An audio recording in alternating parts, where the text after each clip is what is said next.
Hi, how's everybody doing today? This is Sean, and I'm here with a special video. What we're going to do here is I'm going to do a series on how to sell your sports cards and your collections and what you're looking at. First, you're never going to hear none of this stuff on any of these sports card investor channels, these Jeff Wilsons and all these grifters and this pushing and dumping stuff. That's all I've been doing since 2000, 2019. I'm sorry. I tried to warn people that when the stock market people got into the hobby, they were going to push the prices of these cards up to unreasonable amounts of money that will never be seen again. It's going to take 20 years for any of this stuff to come to value. Pokemon cards and all these different sports cards of modern players. I think out of the best investment that the person has made off of these sports cards, as far as the one sale is, and I can't stand the guy. He's a complete grifter.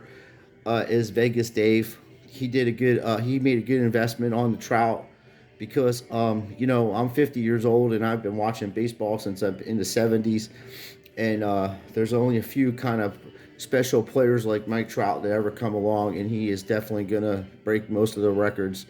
Hopefully, he gets a World Series ring, but I don't know if it'll be with the Angels or the Yankees or some team. But usually, what happens is the Jackie Robinson scenarios. I'm sorry, I can't even think of his Reggie Jackson scenarios where he wins some titles in the 70s and stuff and ends up winning a career, getting a couple World Series with the Angels back in the day, and I think one with the Yankees. But it was it's you have a talent of that magnitude on a team, and the Angels are good. It's just like every other thing else. All sports are rigged and scripted. They're fixed. This year is a prime example in Major League Baseball. You have guys that would never be in the in the top 10 in hitting percentages. They would never be in the top 10 in hitting. They would never be in the top 10 in base percentages and all that. It's because the balls are loaded and the balls are traveling further, and it's for these younger players that are that can hit, but maybe not so much of a home run hitter, but they're old school. They get on base, they steal bases. That's why you have like Trey Turner and guys like that. They're really good hitters and get on base and steal a lot. That's old school baseball. You don't really see bunts being thrown down as much. The National League was known for that. That's why they're tough to beat because they get on base, they steal bases, they throw bunts down. And the American League always had DH hitter, so they never were held responsible for throwing at the opposing team or anything like that. Where in the National League, you have to come up to bat. Now it's changed because the rules have changed, but it's all rigged and scripted. I'm sorry to tell you, but it is entertainment. As long as you know it's entertainment and you know that, don't bet on these games because you're never going to know the outcome. I don't care if you use the gematria. You're going to get lucky in some things. They change the stuff. They've been doing this for a long time. Major League Baseball has been known to, even back in the 1900s, 1918, Rothstein, fixed the World Series, literally paid the players off to tank games. So it's been going on for a while. And when you see players are streaky and stuff that go up and down and stuff like that, they change the baseballs and stuff, and they're just there's a lot of games to play too. There's a lot of things that can happen. So let me get to the topic today. I don't want to ramble on. I just want to let you guys know because of a lot of my friends that join my channel now are on join my channel because I was exposing the NFL with Coach Script, which you're going to be doing more of those videos. But I'm going to get into baseball and other things, and we're just going to have fun with it. And hopefully, and I can teach some people on what exactly going on here. One, as I said, I've been calling out these grifters for a long time. Actually, have that's how my channel started back 5-6 years ago. I was calling out, did jabs people for running scams on Jose Yarbrough cards and Alex Madrid. They were running that grift and making a shit ton of money off of the eBay. They were getting people to send cards into them. They would post them on eBay. Just shady stuff. And needless to say, he's from Pittsburgh. He was going to the games and literally taking baseballs from little kids that caught the ball and stuff. Dude, it's just not good business. So let's get back to what I'm going here. I've been exposing people, and my channel's never been monetized. Never asked anybody for any money or nothing like that. I do this because I have a hobby. I've been collecting sports cards and things since like 1978, and most of my living. Before I got injured, I was teaching tennis at the Oceans Racket Club in the 90s, and I was playing tennis, and I got injured, and then while I was playing tennis too, and went to school. I learned how to cook, so I've been a very good sous chef over the last 30 years. I know a lot about restaurants. I know how they operate. I know all the in fine dining and things like that. So I've been injured, and I just recently, like 10 years ago, got on disability. So I didn't make that much money off my disability, and I couldn't work the jobs that I trained in, and I was on a lot of medicine. So I started selling stuff on eBay, my collection, and then I started building my collection. And then, at the end of the year, when I file my taxes, I tell them, hey, I made this much money off of eBay or whatever. And at the time, it wasn't taxable like that, so it didn't affect my thing. But I put a record in there, And then when I was getting disability, like I said, it's not that much they pay me. So I sell some stuff on eBay, and then, I've been keeping my records, and right now, technically, I'd be at a loss because of the stuff I purchased back in the day was more expensive than it's selling for now. So everything that I would be selling pretty much would be at a loss, and then there's some things that I would make money on or just build my collection, which that's the main purpose of me doing this, is to get some extra money to pay my bills and to go fishing with Joshua, and also have a little collection. So what I do is I inventory every single thing that I have, every card, all of it, everything goes in this book, and then I put it on my computer, my laptop, which I just recently got a laptop. But I have all the graded cards here that have to be transferred in this binder. These are just SGC cards. They're my personal. There's only a few SGCs, but then I have a whole thing with PSA ones. I write them all down. Most of them may be in this book. I just got to check and see.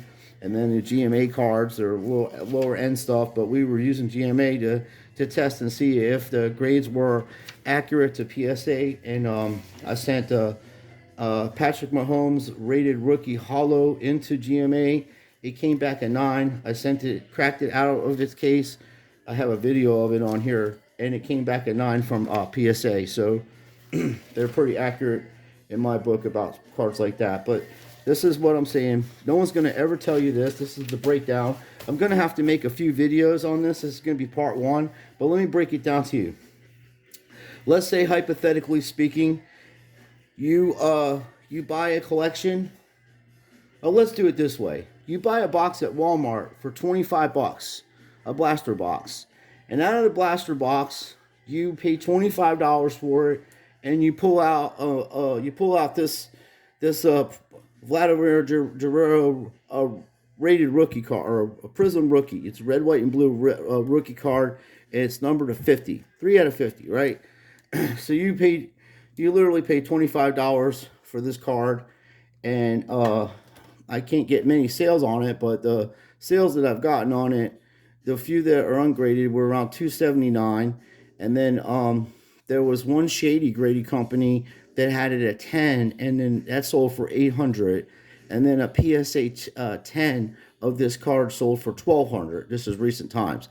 So roughly it's around a $300 card ungraded, okay, because it's numbered to 50, and actually literally won this card out of a pack of $10 cards. I bought 3 packs of cards. We shuffled them up. We dealt them out. Ashley was like, I feel really lucky, and she's a huge Toronto Blue Jays fan. Her grandmother was from Canada, so she gets this card, and we wear gloves. This card's never been touched by human hands. It's been in one touch since 2019. I think it's when it came out.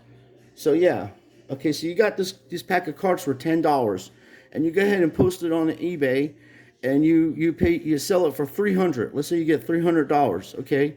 Well, 20% of 300, 2 times 3, 6 is 2 times 3 is 6. So that's $60 off the bat. So you're down to $240, okay? And then before the sale, before the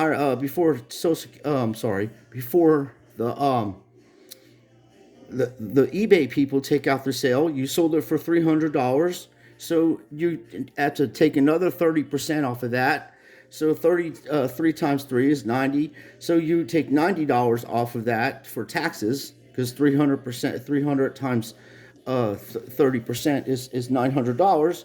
So you would have, it would be $90. So you have to pay $90 in taxes to the government, and then you have to pay what do we say? 20%, so 60. So we have $150 you have to pay in taxes on this $300 sale. Half of the money, half of it goes to services. Now that's not including shipping, because you're probably going to put like $5 in shipping just shipping it, not including the packaging, because you want to get, put it in nice cardboard and wrap it correctly, and make sure it's not moving around and don't crack. And I always throw extra cards in there for people. But so that being said, and the envelopes you have to buy are like $5 or $6 for like 10 of them, maybe. Maybe more than that, maybe $10 now, close to $10 for like 10 envelopes. And at Walmart, they may give you like 50 cents off if you buy in quantity. So now you have your $10 out in supplies, and then tape is like $3. So there's like $13. And then, then you add $5 for shipping, like I said. So now you're at, but the thing about the shipping supplies is that's 10 envelopes you get or whatever. So you have to break the cost of each envelope down, and then you would find out the cost of that, and then you find, well, we know shipping's around $5.50, so that's with tracking. So then you have $5 put out on that. So by the time that you get done sorting everything out, you're going to get about $130 back cash, okay? And then that's not including the money that you spent on other items to flip them and sell them, and then they may or may not come through on it or not. So that's the truth, okay? That's what goes on in the card community. All these fucking grifters, lying scumbags out there telling you to go and buy this boxes of Heritage, or buy this, or even buy certain players. You don't know what's going to happen in the future. Kebron Hayes has been around since 2015. Okay, I've been knowing about this guy. I got a binder of these of his cards in there. I've gotten off trades or just buying them and opening up packs. I've got a whole bunch of this fella. This is Charles Hayes' kid.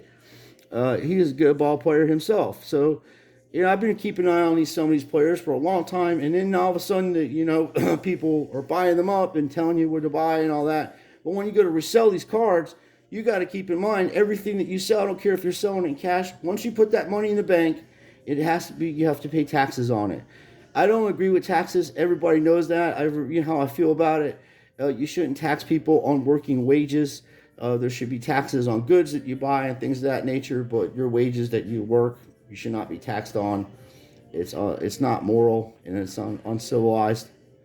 But what they did is, old grandma and grandpa around the house was making himself a couple extra $100 a month by going on eBay and selling some stuff, like I'm telling you, like how I had to do, because I was disabled, and I need neck surgery too. So it's not about me right now. What I'm saying is about elderly people were on eBay selling stuff around the house that they don't have to collect anymore, to get extra money to pay their bills, to get extra money to go out and do stuff, whatever the case might be. But majority is to pay their bills because they have such a low income off of their retirement monies.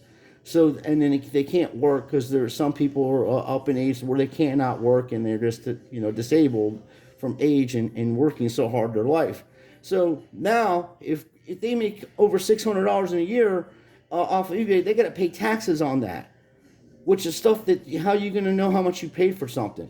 Like when you buy a box of cards, each card you get to price out what the cost of each individual card is. It comes out to $27, but it's not $27. It's $27 you spent for the box. How are you going to make money off the $27 that you spent on the box?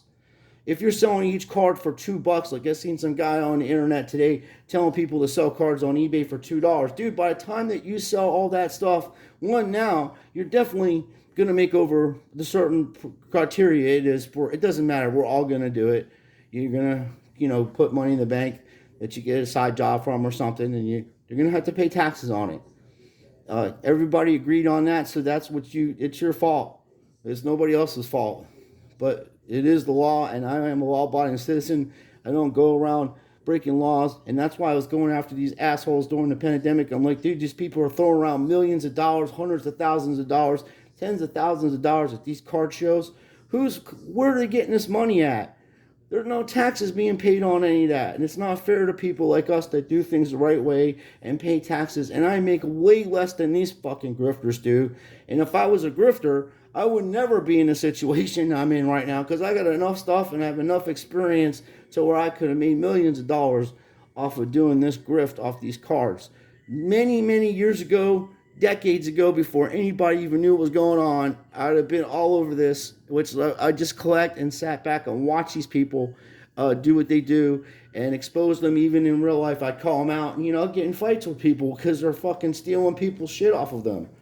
So what I'm saying is, every single thing that you buy, get a receipt for.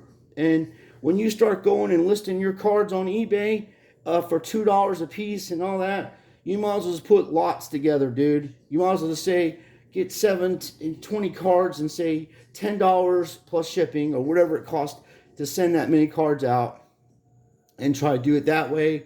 Because even if you send all your stuff in to get graded, and by the time you get your grades back, and they all have to be at least 9s, now everybody shuns 9s. They're like, oh, I gotta get the 10s. So you can literally go on the internet and buy, PSA 9s of Quiberon rookie cards, even autographs. I have five autographs of Quiberon already. I got at the beginning of the season because I'm collecting Mosaic Baseball, and I put the set together, and that's his autograph. There's 2 variations of it. I got one that's numbered, one that's not numbered, and then I got 3 scripts. And then same with Joe Adele. That's my sleepers in that. And then, of course, Wando Franco. If I would spend up to $300 or in that brackets for his autographs, they're going to be worth. You're looking at the next Mike Trout, seriously, as far as hitting. And that's one of the reasons, like you say, the ball's loaded. But that's for a different video. What I'm going to do is start making videos and tell you how to do this, what you need to do, what I would do if you plan on selling anything for more than $1,000. I would get with your state or the IRS and get an ID and tell them, hey, I need a tax ID number because I'm selling stuff on eBay and I don't want to owe anybody any money, because they will come back and get you. They will. I don't care how many years it is, dude. A true story. My grandfather, God bless his soul, owned a restaurant in Philadelphia. It was a luncheonette with my grandmother back in the 70s. Right down the street where they shot Rocky, where the dudes were fighting in the meat factory. He's punching the meat and all that. Well, in like the mid 90s, my grandfather had retired from Local 30, 42 years in the union, and I went up to Pennsylvania. I was in Ohio, drove from Ohio to Florida because I was moving back because I was working up there at Walmart and going to college up there, and I ended up driving to Pennsylvania, picking my grandfather up. He lived with us for a few years. We're looking over him. He was getting elderly. And one day he went to go play his lotteries, and his account was frozen. Well, the IRS froze this man's account because my uncle was shady, and he got him a shady tax guy. And my grandfather didn't know the guy was a shady tax guy. He thought everything was straight. So my grandfather paid the taxes that he owed, but it wasn't enough. It was $8,000. So 25 years later on, my grandfather in his 70s got he had to pay it back. And he did. And I got on the phone and talked to the IRS. I said, he don't know nothing like that. He wants to pay it, And they're like, well, $200 a month. And he's like, no, make it $400 a month. He's like, because he had enough money to where he can pay extra like that. He wanted to pay him off so fast, he's scared to death of the IRS. And you should be. You can't do that. It's the law. I know all the factors. I know the 1871 Act of Congress. I understand all that. This is the real world we live in, though. Okay? there's the people are agreed on this. They believe it in their mind that this is the total thing to do, is to pay taxes, and it's okay because you need roads. And of course, the millionaires are going to try to justify it because they're making grifts off of you. And of course, they don't want to give you no free student loan debt free, because the millionaires are literally got stock into you not paying the loans. I mean, to you paying the loans back. They get stock. You can buy stock into that, and they're making money off of that. So that anytime that you got, this is all corrupt, everything. So if you're going to be involved in this corrupt system, you have to know that you have to have records to show the other corrupt people that you're going to pay taxes to, that you are buying off of people that are grifters too, and everybody's grifting, and there's just a big grift going on, and we're going to give you your grift money, and I get to get a little money that I put out of my pocket, and the other person gets to get money. It's a big circle of grifters. But I've never grifted anybody in any of this shit because I don't give a shit about it like that. It's just people on cards. It's cool to collect, but it ain't worth my reputation, and nor is it worth me having confrontations with people. I can go anywhere I want to in America. I don't have to look over my shoulder. I've never done anybody dirty. I'm not hiding from anybody. That's why I call these guys out on the Facebook or YouTube or whatever, the radio guys and sports radio guys and all that. They talk shit and want to correct people on grammar and stuff like that, and they're living at grandma's house and talking shit about people because they're super rich people, or they give that impression that they are. They could be broke as a joke. I don't know. Some of the stuff they say is funny, but they're like, again, they're not going to tell you got to pay taxes on this shit. You're running a business, all this stuff. Well, they do expose people, but I'm a lot more. I've calmed down a lot. The way I've exposed them was a lot worse than they did. I come at them with 100% facts, 100% proof. Investigations that were done on FBI, investigations that were done on Mastro, exposed a whole bunch of them years before this even got big like that. Anyway, the fact of the matter is this: if you're gonna buy this stuff, know that you're gonna lose money when you try to sell it right now, because right now we're in a buyer's market. This is not a seller's market. You're gonna lose everything that you invested in. If you're not really trying to sell this stuff, you're not going to make too much of an extra monies to do this. I would put it aside. I would put it in a box and put it aside and let this administration and this whole thing run its course, and then see what that brings to you, because you're going to end up like they say, the paper tagger hand, or whatever they call them, where the people buy a bunch of stuff in the beginning of the month, and then or in the middle of the month, and then by the end of the month they resell all their stuff because they're can't keep it or whatever. But like, for instance, the card costs $275. It's a Wando Franco rookie card, pre-rookie card. It's numbered to 35. Sorry. Yeah, it's numbered to 5 out of 35. 10 autograph on it, 9.5. Pay $275. I have a record of this, me buying it off eBay. So if these are being shorted, like these are just as cheap. This dude is going. This will be a dude that will, 10 years from now, this will be a lot worth a lot more than what I paid for, and that's what you have to do. Even these cards are going up in value. They're around $275, $185, $350. Some places, some people, but I literally bought the card for $65 a few years ago. To go with the baseball that I got signed by them. Which is a PS. This is authenticated. I bought this off a reputable person, that sells baseballs by Major League Baseball and Wando Franco Auto. So I got that card to match it back in the day, and I got a binder in. Well, actually, all my Wando Francos are just rookie cards. So every one of them are in one touches. Same with this stuff here. This Keyshawn Braun Hayes stuff. Like, I got a lot of my good cards of him in one touches. They're all autographs, pretty much rookie autographs.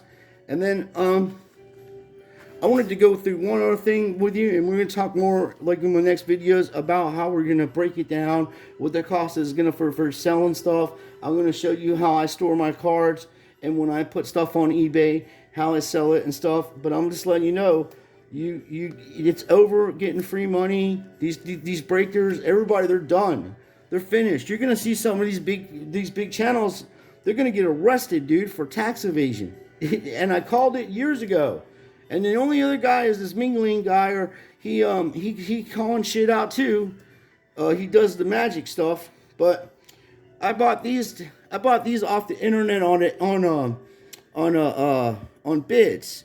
It was $30 for 3 of them, and I won it on a bid. And this guy's he's sending in this shit and with the blue tape on it. And I'm going to look at this. I want to show you guys something. He waited a little while to send it to me.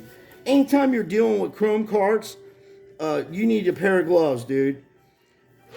You can scratch them up, and if you do get them graded, or you're trying to sell them, somebody's going to want to buy them to get them graded. That's all there is to it. That's what the world would live in. So that stuff I buy like this usually just goes in my binder, and if I'm going to get a graded card, I'll buy one that's already graded. I ain't going through that hassle of waiting to see if I get a 10 when I get this buy one, if I want it. First, you want to make sure they're in the right way here. Anyway, I got gloves. So let's take a look at these cards that were sent to me today. These are because when you're buying stuff off eBay and you have the intentions to send them out to get graded, you want to make sure that they're in good condition to get graded.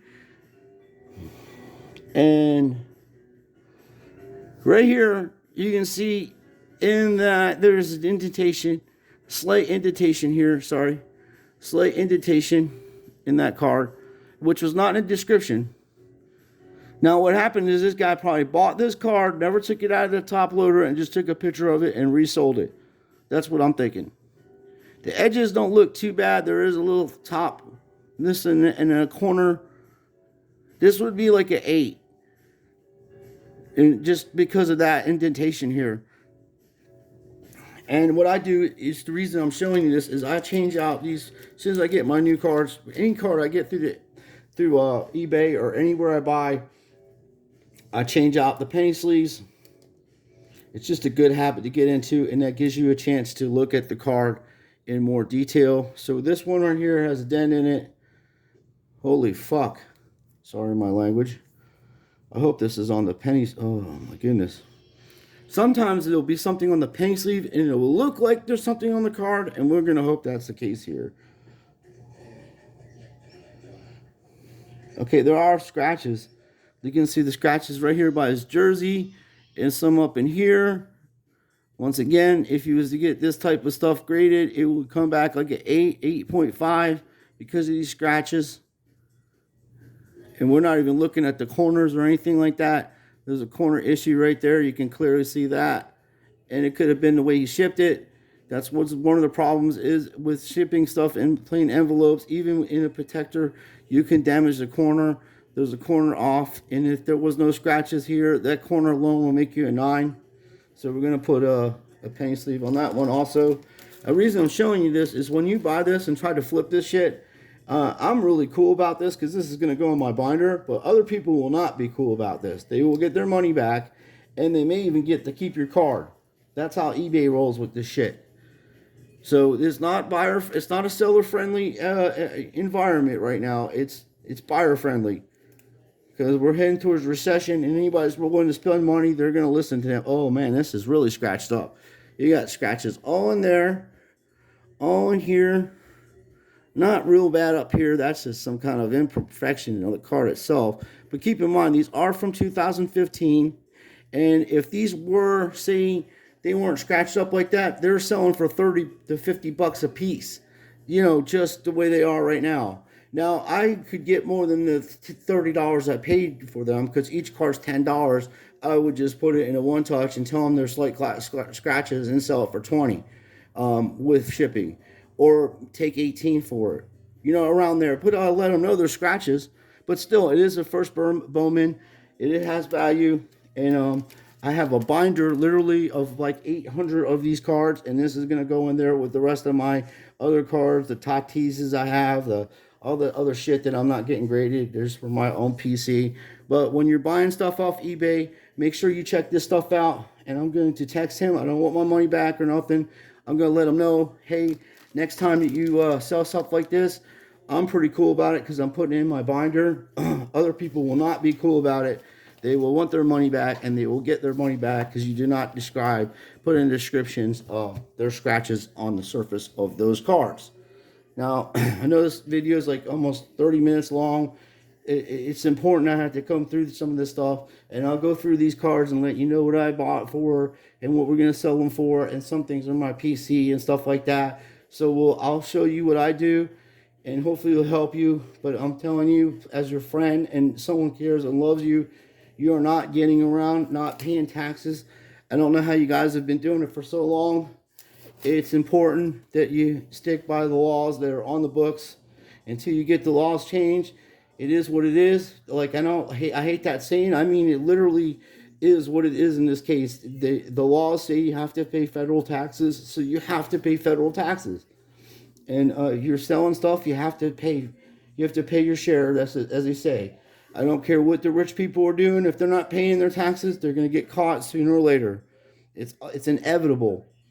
You know, they'll piss the wrong person off, and they'll get audited, and then it'll be game, set, match. But as I said, we're going to go through things a little bit more detailed. I just wanted to give you guys an update. What we're going to do is start doing videos like this. I'm going to show you how to sell, collect, and this can apply to anything in your house. Anything. You have NASCAR things that are on open. Like, for instance, I'll show you something real quick.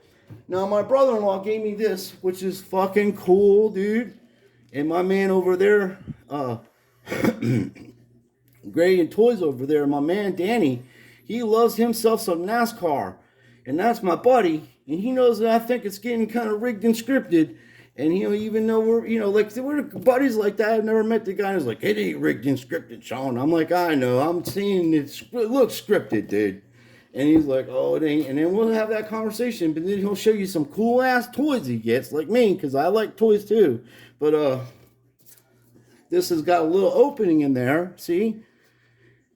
So it's sealed, but it's slightly open, so you can't sell this as a sealed product. But it's, you know, I would put the picture of it, and it's dusty. He just bought it over. He said for me to try to sell it on eBay, so I'm like, you'll get $50 for it. 40 to 50 bucks, that's probably what it's selling for. If it's Dale Senior, you'll get $7,500 for it. That's a actual model to put together, and we used to do that when we were kids. I'm showing my age, I know. When I was a little kid, we used to put models together of cars and jets and all kinds of cool stuff. In between surfing, skating, and all the other stuff we were doing, baseball. Yeah, I played shortstop, and I also was a catcher. And I could throw a ball slow enough where somebody can actually fall asleep at the plate, so they were going to put me at pitching. But the games would take too long. But I could throw a ball that slow. It almost looked like it was floating in the air. Catching was fun. I enjoyed doing that. And I played first base. I played outfield. I mean, I'm a decent player. I've always been a person, once I know the rules of the game, I can play it decently. You know, and in some things I can play exceptionally well, and some things I don't. So, but I always try to play and learn. But this is serious stuff. Stop listening to these grifters, these sports card investor channels, the Neos, the fucking Jeff Wilsons and all that. They don't know what they're doing. They're full of shit. They're making money off of you. They make money off every time you buy something off eBay. They make money off you every month on bullshit you can find out yourself.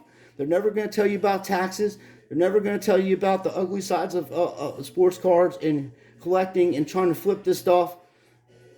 All these flippers, they're doing breaks and stuff. They're not going to tell you how much you're going to lose when you're opening $2,000 boxes of cards and getting $100 cards, and cards that aren't even worth the value of what you're buying for. You can't see the writing on the wall. These people are mass production this shit. You have to know what you're buying, and you have to be very precautious when you're dealing with these grifters, because they're snakes oil salesmen. They'll sell you your own mail. They don't care. They're not attached to none of this. They're not collectors. They're not hobbyists. They're people trying to get money off of stuff. That's all they're doing. And they're not even being honest with the people that they're supposed to be representing.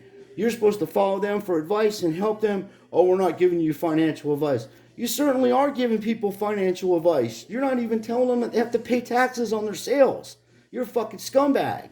You're putting people in economical distraught. There's no way that they're going to be able to get their money back for any of the stuff that you're telling them to buy. If you're gonna buy any of the stuff, buy numbered, autographed memorabilia stuff that's actually game worn. Look on the back of the card and see if it was actually worn in the game. My advice. And you have to sit on this stuff. You're in a seller's market. A buyer's market. The selling is down. These are the times where these people were buying Mike Trout. This is 2010, 11 he came out. It was right after another recession. People were selling their shit off right and left back then. And that's how people were getting Trout cards for $50, $100 of rookie cards. And then you hold on to them for a few years and you're looking at $2,000. That's what they do, these people. They're scavengers. And I'm letting you know that you're going to get fucked over at the end. I'm sorry for my language, but for some reason, that's the only thing you understand is when I'm adamant about how I articulate my thoughts on what these people are doing to you. So this is series 1. This is the pre-1. So you look at this video first, and you'll see what I'm going to be doing in the future. Although we're going to be a little more detailed than I am. I'm just letting you know what I plan on doing. And I'm going to work it out so I can do live streams and maybe have people call in. We'll talk about sports, whatever you want to talk about, and have open discussion about anything within reason, because it is YouTube. I can't have no control over that. I play on their field, so I got to play by their rules.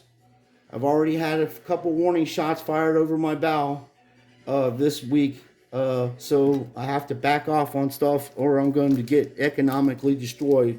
So I have to watch what I say now for a little bit and get things sorted out before I can start diving into other things. But I'm just, right now, I don't want people losing their money and getting this false conception that you're going to make millions of dollars off of selling sports cards, because you're not. The people that are grifting you are the ones making millions. You're just the sheep that's giving them money to survive and do whatever they want to do with your money. Stop doing that. I don't ask you for nothing. I give. The advice I'm giving, pretty much, I could sell that also.